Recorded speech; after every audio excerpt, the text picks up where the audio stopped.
Good morning everyone. Maglalagay ako ng red cell sa pagkain.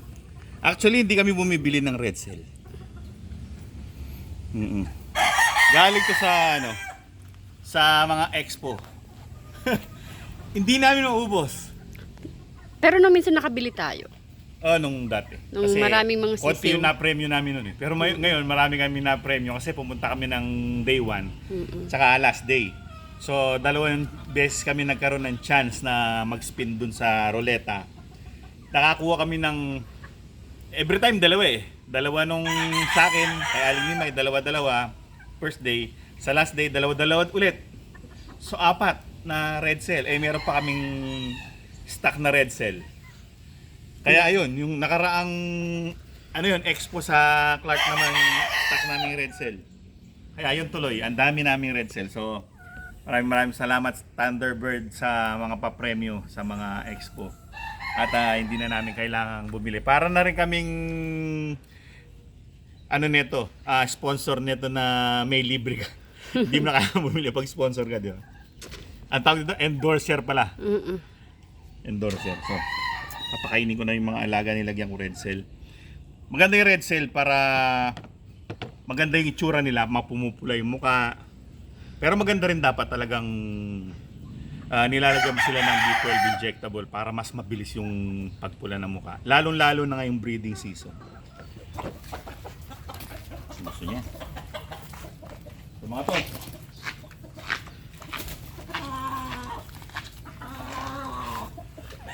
May technique ako dyan. Kasi minsan tumutuka kagad sila. Nasasalbag. Natatapon eh. Nasasalbag ako na kasi. Oo. Ganito ginagawa ko. Dito, tingnan. Lalapit ka, yakamba mo, tapos sa kabila mo ipapakain. Di ba? Kasi sila, yung nagmamadali sila eh. Ngayon, pag binibigay mo ganun, tutukayin ka agad nila, natatukaya, lumilipad sila. Kailangan niro-rotate siya sila every 2 weeks. Pero dapat every week eh. Tapos, nag-change ako ng kung saan nakatali. Pag niro-rotate ko sila, change tali sa paa. Dati silang naka-right, ngayon left naman. Ganda ng paa nyo, yellow, black. Madumi lang talaga.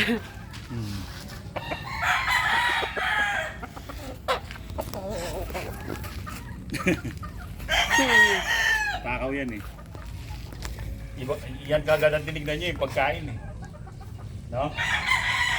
Ililipat ko na ngayon yung mga gal kasi tapos na sila mabacterial flushing, napurga na.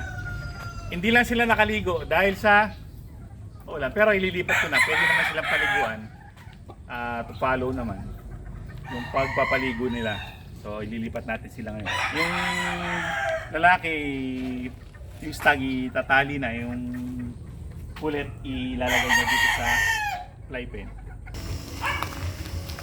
Mababakante na naman tong ating isolation booth. So yan namang dalawang 2x2 na folding pen na ito.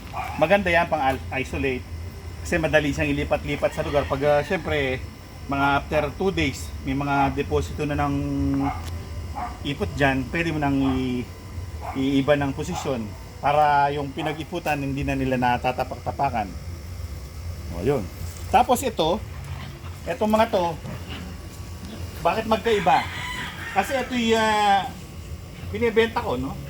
Punta lang kayo sa aking TikTok TikTok account, hanapin niyo lang doon sa TikTok shop, 2x2x2 na folding pen.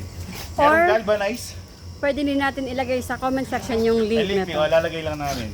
Merong coated, may galvanized. Kung akong papipiliin kung ano ang gusto ko sa dalawa, mas gusto ko yung coated.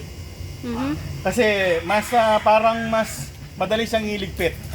Ito medyo parang meron siyang mga pigil pag tinutupi mo siya. Hindi siya natutupi ng lapat na lapat. Tapos mas cute. Di ba? So ililipat na. Mas cute. Na yung mga, ilalagyan ko lang ng ganito para lock, yung naka-lock niya para hindi nabubuksan. Pag siyempre minsan, nang pagbago yung mga manok, lilipad yun. O, tsaka pag nagugulat kay la Judge. Minsan nabubuksan kapag... Alam na maputik, takbo ng takbo, tapos papasok sa loob ng bahay. Kalalabas lang kasi nila ng bahay. Pero maganda yan na nakikita ng mga manok na may tumatakbo-takbo. Yung masasanay sila, hindi sila... Ewan ko lang itong dalawa to kasi bago na ito. Ayun. Dito ka na sa bago mong playpen. Makakapagpagaspas ka na ng mabuti yan dahil hindi na masikip. Yun. Maganda yung hapunan niya, medyo nakakalipad-lipad siya ng konti. Ikaw naman! Ito yung gal natin na stag. Matangkad to! Tignan nyo naman yung mga paa. Parang wala yata kasing tangkad to sa lahat eh. Parang si Rudy. Meron. Ayun, si Tu. Ayun, si Tu. Si Tu, matangkad. Dito ka na. Tingnan natin kung gusto niyang tali. Nabubulabog yan na yan. Eh, naku maligali. Alam nyo ba, everyday yan. Sa isang araw, halos maghapon yan. Ayun, ayun. Okay. Etong manok na to, mataas ang tahid niya. Kasi sobrang haba nga ng paa. So yung tahid niya mataas yung setting ng tahid. Kasi mahaba yung paa eh. Siyempre babagay yung tahid sa haba ng paa eh. Kaya pag nilagyan mo ng tali, yun oh. Kaya hindi gano'ng maapektuhan yung tahid na tataas. Para hindi na natin lagyan ng yung stopper. Pero pag tumaas, lagyan natin stopper. Ngayon, yan na natin siya ngayon. Kung ano yung kanyang gagawin. Hindi ko na nilagyan to ng short hitch.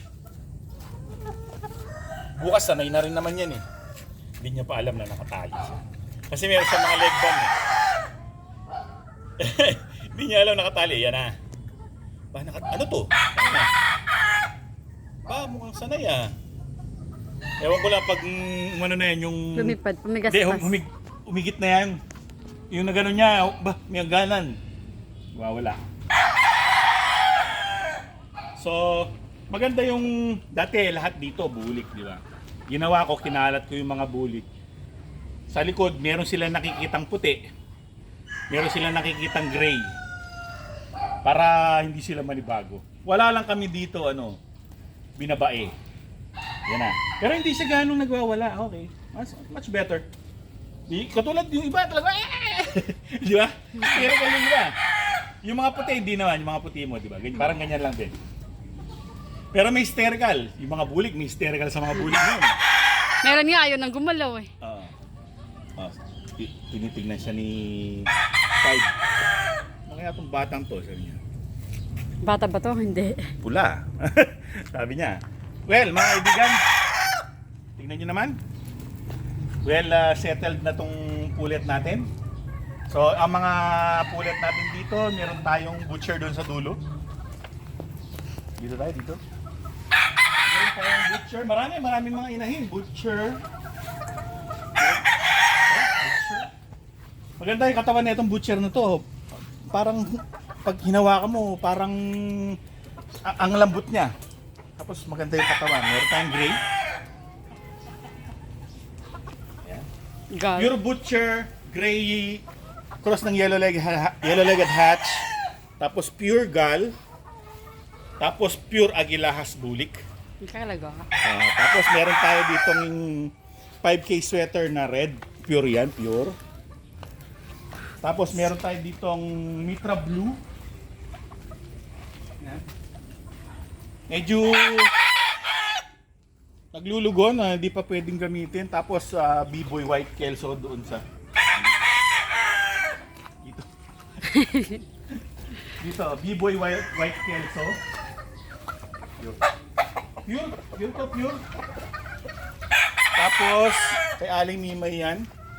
Tapos itong Rapapap golden sweater dito sa kabila. Tapos yung aming si Lola, no? Wala na yan, hindi na out of commission na siya. Pero meron siyang roll pang hardening. So well, yan ang mga inahin namin. Medyo maganda naman sa ano, pero quality yung mga bloodlines nila. Depende na sa magiging anak. Sana naman mag-translate yung pagiging quality nila sa mga anak nila. Para naman hindi yung breeding hindi waste. Diba? Hindi sayang. Well mga kaibigan, maraming salamat sa inyong panonood. Kaya Hanggang ang aming mga sa manok hanggang sa susunod na susunod episode. na episode. Paalam! Paalam.